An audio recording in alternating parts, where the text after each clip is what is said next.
Hola a tots, avui enmig d'aquest dia emboirat hem vingut a Manlleu, a la plaça Fra Bernadí, on viu la guanyadora del Premi Miquel Martí Pol de Poesia, la Raquel Santanera. És la primera usonenca que guanya el premi des del 1991, fa gairebé 30 anys. Ens espera a dalt Vila per parlar del seu recull que es diu Reina de rates, crònica d'una època. Us quedeu a conèixer la història? Som-hi!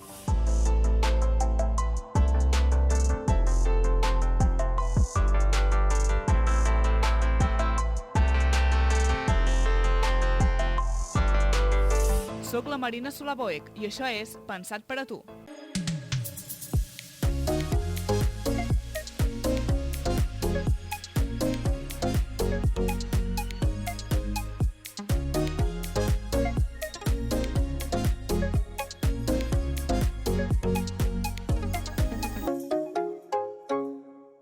Doncs aquí a la plaça Fra Bernadí tenim a la Raquel Santanera. Raquel, gràcies per acollir-nos a la teva ciutat, gràcies per concedir-nos aquesta entrevista. Fa unes setmanes ja que vas rebre aquest premi, però com estàs? Encara ho estàs assimilant? Sí, jo crec que sí. Hi ha tot un procés, no?, quan reps un premi assimilar-ho, un cop després també apareix el llibre, ara també hi ha el moment de pensar com serà aquest moment, no?, un cop arribi, es pugui llegir. Sí, hi ha tot un període una mica irreal, barrejat amb el feliç que estic, no?, d'haver-lo rebut, tot i que les circumstàncies són encara més irreals, però va. Sí, perquè la cerimònia no va ser virtual també, vull dir que tampoc veu anar enlloc a rebre el premi. A més, has sigut la primera usonenca després de gairebé 30 anys que cap usonenca rebia el premi. Això és tot un honor també, no? Sí. De fet no en tenia constància i quan m'ho van dir va ser, ostres, uau, no? Sí, va ser bastant sorprenent.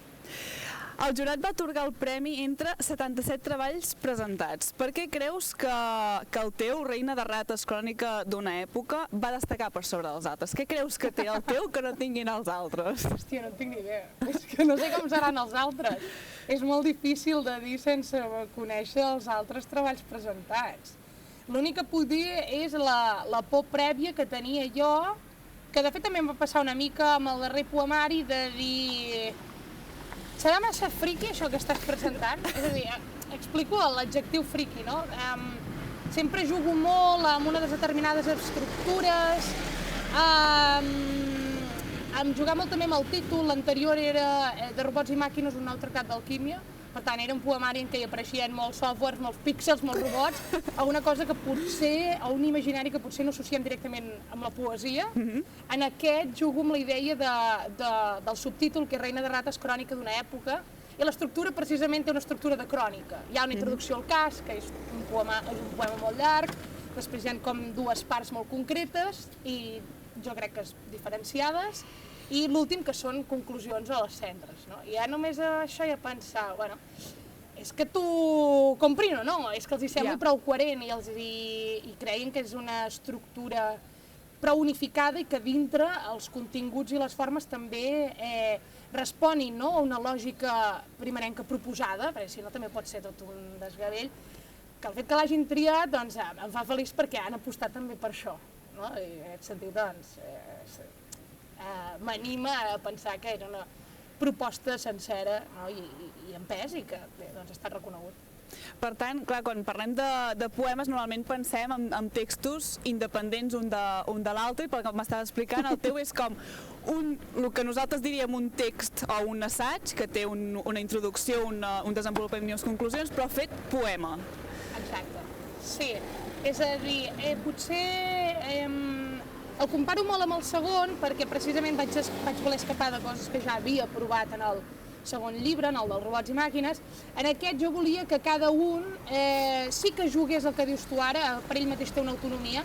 Cada poema, per exemple, també té un títol, mentre que en el segon no, fet que això també pot condicionar la lectura, hi ha també un joc. En aquest no, en aquest pots agafar un poema, pots agafar l'altre i per ells mateixos tenen un sentit. Ara bé, si els ajuntes, es doble aquest sentit i en aquesta unió o lectura de tot el llibre hi ha tota una altra proposta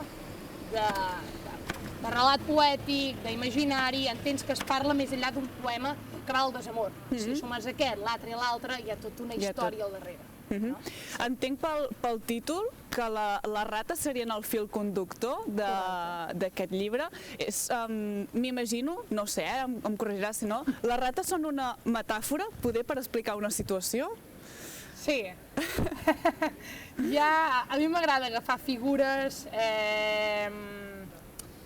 fortes, que en elles hi hagi com ja una simbologia al darrere associada, en aquest cas, les rates s'associen moltes vegades a la pesta, que abans eren portadores de mals i de malalties.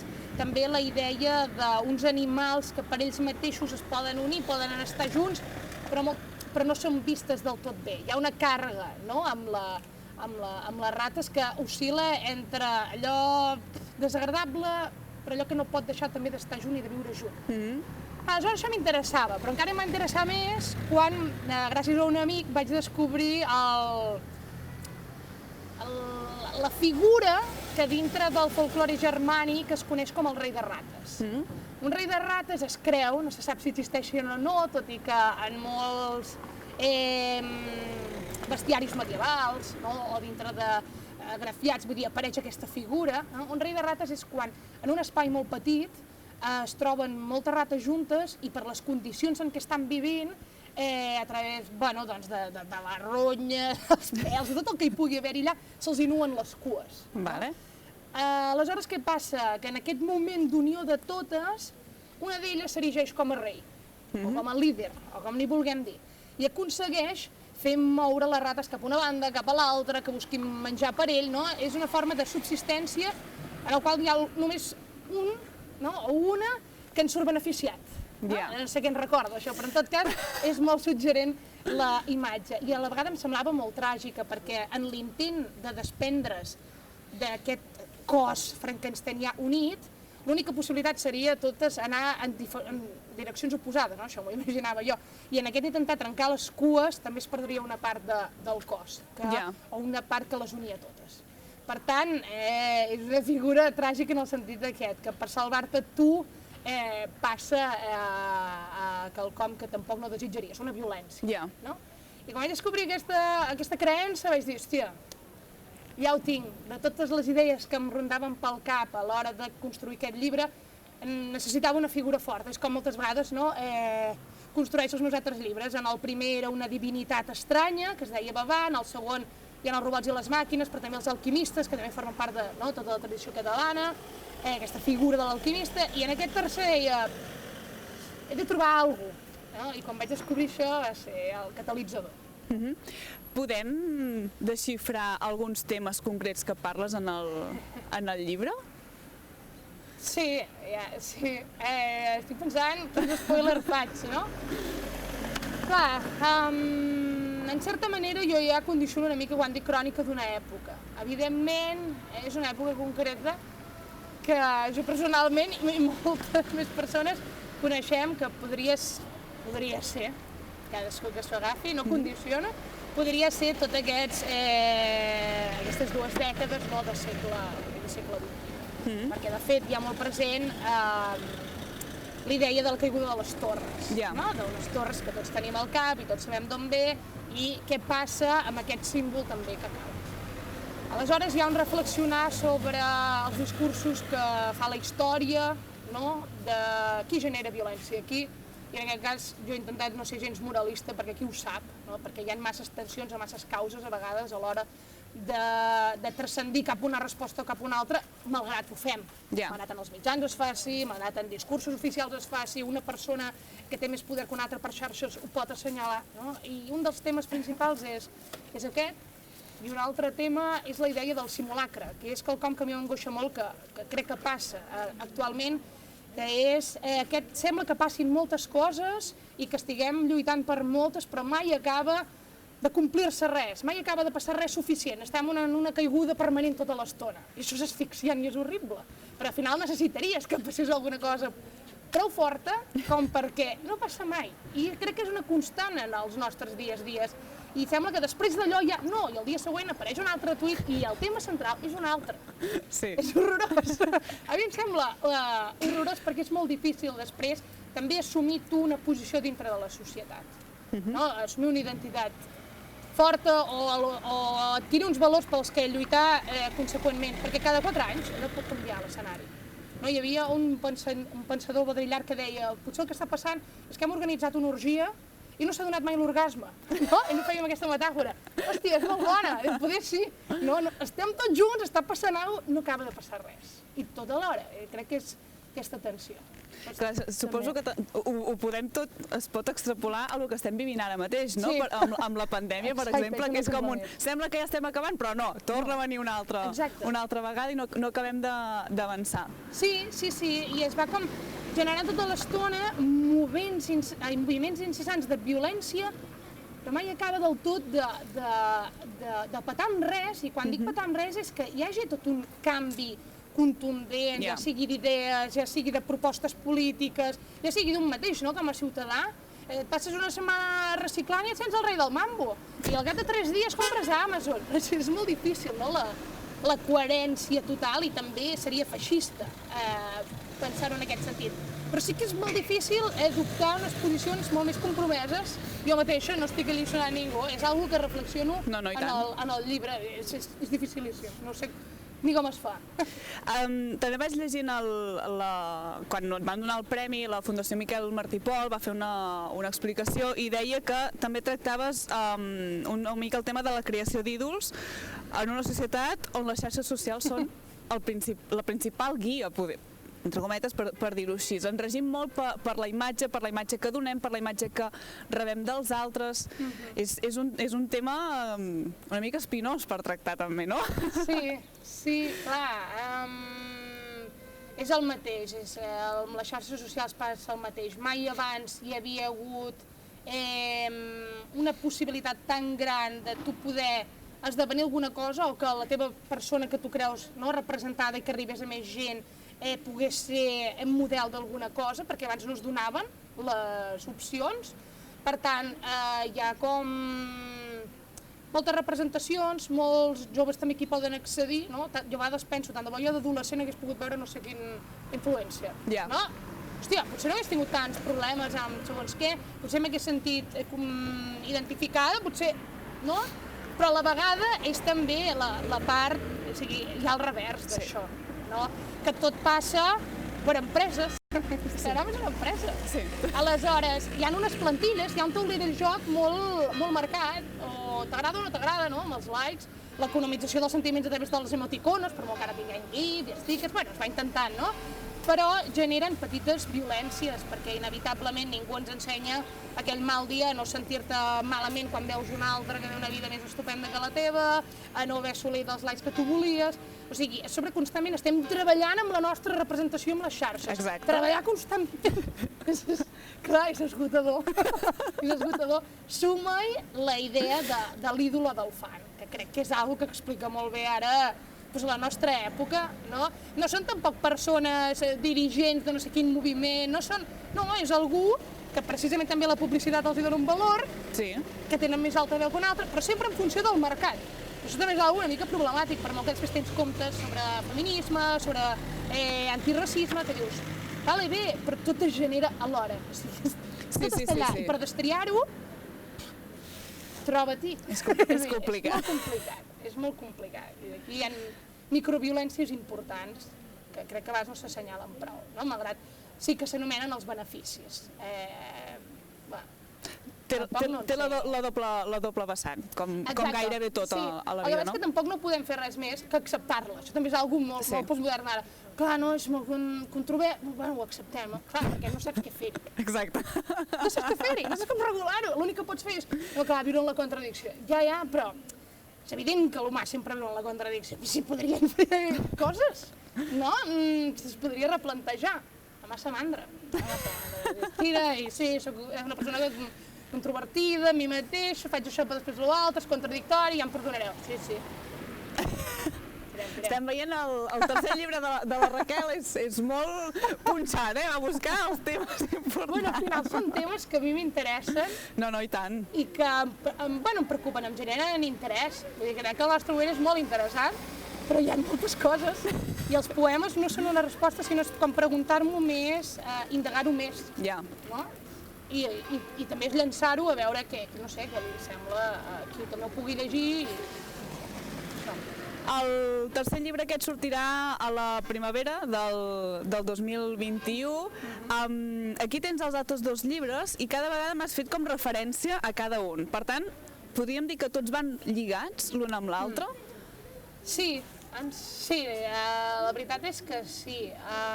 Tots estan relacionats entre ells, no? Juguen una mena de món que dintre del meu cap té més sentit que quan l'anomeno o el descric. Ara ja tinc els meus esquemes, les meves cosetes. Però sí, d'alguna manera el primer llibre, la teologia poètica d'un sol ús, té a veure amb l'incapacitat o l'angoixa que a vegades pot generar el llenguatge a l'hora de crear realitats, no? Amb la mateixa eina amb què anomenem assassí o violació, també diem bon dia i cadira.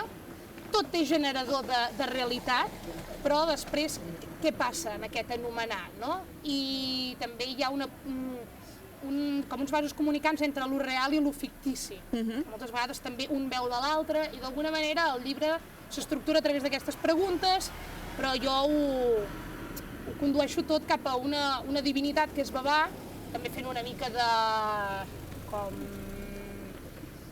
rellevància, de memòria, amb el tema de les avantguardes, que és un període que a mi m'agrada molt, no? Comença tot amb una manifesta babaista, com abans començaven les avantguardes, no? Amb un manifest, i es va com desenvolupant a través d'aquesta figura, que és una mena de divinitat, que en certa manera podria ser com una encarnació del llenguatge poètic, no? Una divinitat perquè un déu té la possibilitat de fer-ho tot, i de dir-ho tot alhora, i en ell hi ha condensat el bé i el mal i 30.000 sentiments més, no? Com el llenguatge. Aleshores tot es produeix aquí. I al final del llibre acaba dient, hi ha un poema que acaba anomenant com els electrodomèstics, no? Com quelcom molt tècnic, i d'alguna manera diu que en aquell moment Babà, aquest llenguatge ja no hi cap, perquè estem plens d'això. Sí. A partir d'aquí és on comença el segon llibre, no? Que és de robots i màquines o el nou tractat d'alquímia, en què ja no hi ha l'angoixa del llenguatge, sinó l'angoixa de lo material i de lo tècnic, no? Algú que opera sobre un altre perquè l'ha creat i li imposa, no? En aquest cas serien els robots i les màquines, que estan en una mena d'Arcàdia de ferralla rara, tots els poemes van a relació d'això, i moltes d'elles es pregunten qui són, què he vingut a fer aquí. Al final estic donant veu als robots i les màquines, a veure què podrien pensar amb una mena d'atac així també friqui de ciència-ficció. Sí, és també jugar a estirar el llenguatge, no? I el català fins a quin punt pot també reproduir mons dintre de la poesia que parlin de softwares i píxels. Sí, és un intent també, però també és una metàfora de totes les veus, que ja no són ferralla, tot i que moltes vegades se'ls considera, que no se'ls dona espai, que no se'ls dona reconeixement, que s'han quedat al marge de tot. Per tant, és una metàfora sense entrar directament amb el què, no? I d'aquí acabem en el Reina de Rates, no? Perquè al final del llibre diu que se'ns perdoni per tot el que farem, no? Ja que ve de tota l'evolució del llibre, i en certa manera la Reina de Rates és el que estem fent, és el que hem fet, el que passarà. Per tant, estan tots connectats perquè m'interessa que uns es vagin retroalimentant amb els altres, creant tota una mena de món, no n'hi voldria dir filosòfic, perquè no soc filòsofa, ja m'agradaria tenir molts més coneixements sobre filosofia, però no, sinó de pensament meu i de pensar, no? Les idees i les preguntes i les angoixes, sobretot. Diuen, per què escrius sobre això? Perquè m'angoixa ara. Ja, no, clar. Sí. No té més que això, i em preocupa i ho intento pensar d'aquesta manera. Ja ho tenies pensat des del principi, que tots els llibres anirien lligats, o t'hi has trobat, diguéssim? El fort és que els dos primers bastant, i hi havia un tercer, i pensava, bueno, serà una trilogia. Jo ja, saps, deliris de grandesa. No, però pensava, no, té bastant sentit. I m'he trobat que aquest tercer no és Reina de Rates. Aquest tercer se m'ha quedat en una altra banda, que també també està relacionat, però pel mig ha aparegut Reina de Rates, perquè crec que m'ha interessat molt més ara parlar d'això. Vale. No? Aleshores es va recol·locant tot una mica. Sí, no és que ho tingués sumament... No sóc una persona excessivament metòdica, ni excessivament ordenada, però sí que en el meu cap es generaven diferents idees que jo veia clarament que no podia estar tot en un llibre, que no tenia sentit tot allà. Per tant, calma i ja ho anirem desgranant. Però bueno, t'estic dient això i potser d'aquí un any la cosa ja ha mutat a no sé on, però clar, això no és fixe. De fet, no, esclar. El meu cap va fent, el món van passant coses i va canviant, va canviant. Parlant de la situació actual, tu estàs dintre del món de la cultura, que és un món, un bé que s'ha vist molt afectat per la pandèmia, entre tots molts d'altres que ens hem vist afectats, però la cultura sobretot s'ha notat moltíssim. Tu en aquest cas no t'han tancat teatres, cinemes i tal, però com t'ha afectat a tu la pandèmia i el confinament? Bueno, en certa manera, en relació a això primer que has dit, sí que m'ha afectat d'alguna manera perquè, per exemple, quan al març van tancar jo tenia un seguit de recitals que els havia de fer a la primavera. Vale. Visc principalment d'una altra feina de mitja jornada, per tant, tots els plusos que puguin ser dels recitals ajuden a la meva economia de subsistència. Clar. No? Sí. Per tant, tots aquells recitals que es van cancel·lar em van afectar moltíssim. No? Més enllà de com m'afectaven a nivell econòmic, clar, també van afectar perquè no els pots fer, és una part que tu et sents, bueno, que fas perquè t'agrada, et sents realitzada, en què et trobes altres espais amb altra gent, amb altres persones que escriuen, no? Per tant, és tota una part que et treuen. Més enllà d'això, perquè s'han pogut recuperar més o menys, no? Això ara ho dic a títol personal, hi ha hagut altres, com t'ho diria, altres projectes, aquesta paraula però està tan suada ja, que també s'han vist afectats. Per exemple, jo a Barcelona amb dues poetes més, la Maria Sevilla i la Laia Carbonell, portem l'original, que és un petit teatre dintre d'un bar, que ja porta molts anys funcionant i que en el 2017 crec que era, ens van proposar si ho volíem continuar fent nosaltres i llavors, clar, vam haver també de cancel·lar tota la programació, que cada dimecres es fa poesia a l'original, s'hi presenten llibres, es recita, per tant, tot això va quedar cancel·lat. Per altra banda, aquí a Osona, amb l'Ingrid Mas i en Jordi Cuesta, portem els Vespres Malgastats, que són... Ara és un moment d'espam, Endavant, endavant. M'interessa dir-ho perquè a vegades sembla que la poesia quedi no sé on. No, i tant, i tant. Sí. Els Vespres Malgastats passen amb 10-11 biblioteques d'aquí a la comarca d'Osona i de febrer a juny, doncs, dos poetes es van trobant en una d'aquestes biblioteques, prèviament s'han llegit el llibre, hi ha un moment de trobada, de conversa, només en van poder fer un, de fet el d'aquí Manlleu pel febrer, perquè al març cau tot. I de fet tota la programació que tenia estàvem plantejant de passar-la ara a la tardor. Però, sí. No sabem fins quan. Per tant, en aquest sentit, sí que m'ha afectat bastant perquè em genera molta angoixa no poder desenvolupar aquests projectes. Això que faig, que crec i vull que faci. Això per una banda.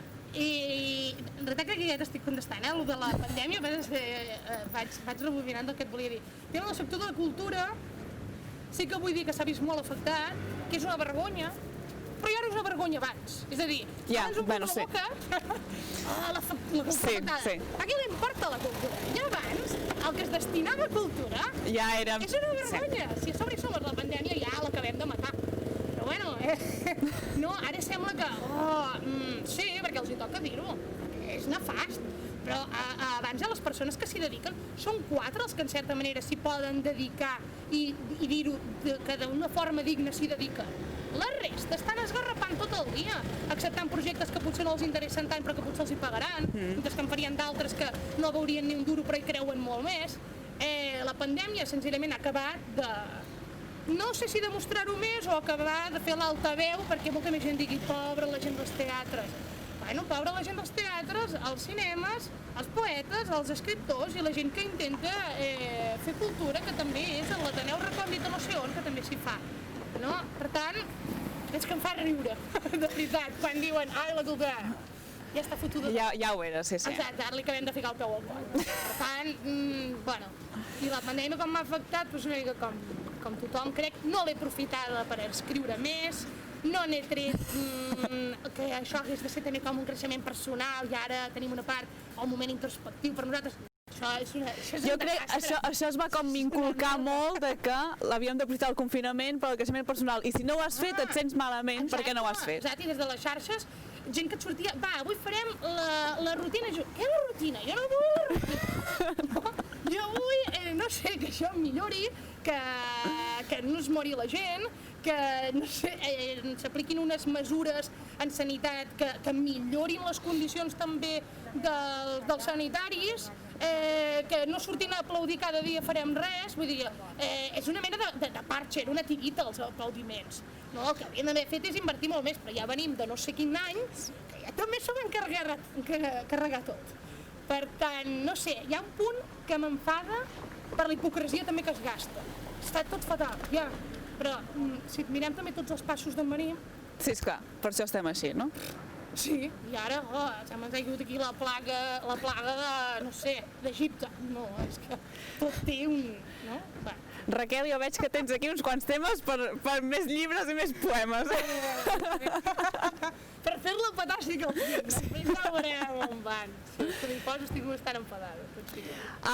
Una última pregunta per acabar. Escriptora o poeta, s'hi neix o es crea? Ui, es crea. Això de néixer...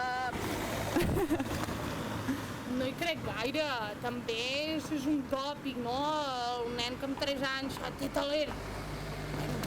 Si vols llegir-ho així, hi ha molts pares, no?, que es viuen perquè el nen li surti artista o científic. Poder sí, però poder no, i tampoc ens hem de frustrar si no fa ni una cosa ni l'altra. Jo puc dir que el d'escriure o de llegir a mi em ve perquè el meu pare, per exemple, és molt lector, perquè això és transportista i tot el dia amb el camió, doncs ara escolta la ràdio, ara llegeix un llibre i a casa està bé ple de llibres. La meva mare també, en certa manera, també l'interessa, però sobretot el meu pare era algú amb qui ja de petita li veia molt i m'hi vaig fixar. I després, doncs, bueno, allò que a vegades veus fer amb els pares, no, clar. Dius, jo també. No? Provarem. Sí, i arran d'això, la meva iaia també vaig passar l'infantesa a casa als meus avis, els meus pares també, no? Per tant, vivint amb avis, també era una persona d'explicar-te tot el dia batalletes, sí. Que si la postguerra, tot va quedant, o sigui, clar. És un moc, però et va quedant la idea aquesta que t'expliquin, d'interès per altres històries, de sortir de tu i t'embadaleixes amb el... Sí. I crec que ve una mica d'aquí, vull dir, no hi ha cap mèrit meu, és un entorn que em vaig trobar i que després jo també vaig decidir tirar per aquí i perquè m'ha interessat i hi havia alguna cosa d'allà que em satisfeia, però podria perfectament ara, no sé, cosa. Raquel, moltes gràcies per explicar-nos totes aquestes històries, felicitats pel premi. Gràcies. I esperem els següents llibres, poemes i... Moltes gràcies. Ja ens ho explicaràs. Gràcies. Doncs aquí acabem l'entrevista amb la Raquel, que ha guanyat aquest premi de la Fundació Miquel Martí i Pol després de gairebé 30 anys sense que una usonenc guanyés aquest premi. Ens veiem la setmana que ve.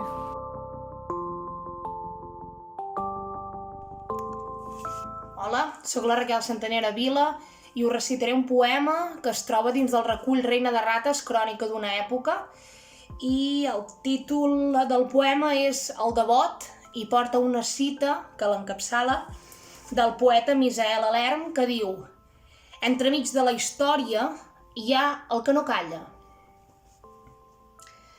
Et diran que tota aquella lluïssor que parpelleix entre els turons primitius no són desitjos. Cap urpa divina no grata el mantell per enviar-te estels. Vols les cadenes fulgents mentre mires com cau, sorra del cel a la terra. Allò que t'incendia l'iris són els leds de torretes i casones, dels garatges i terrasses d'antics i nous ricatxons. I quan agafes la fona i els dispares, no aconsegueixes trencar cap llum. Allà dalt les festes són perpètues, allà dalt sí que hi plouen estrelles, però si els deixes a les fosques et canviaran els arguments. Així que aboca'ls la cisterna sobre els caps, recorda'ls l'angoixa de la història. Tu, digue'ls d'on vens.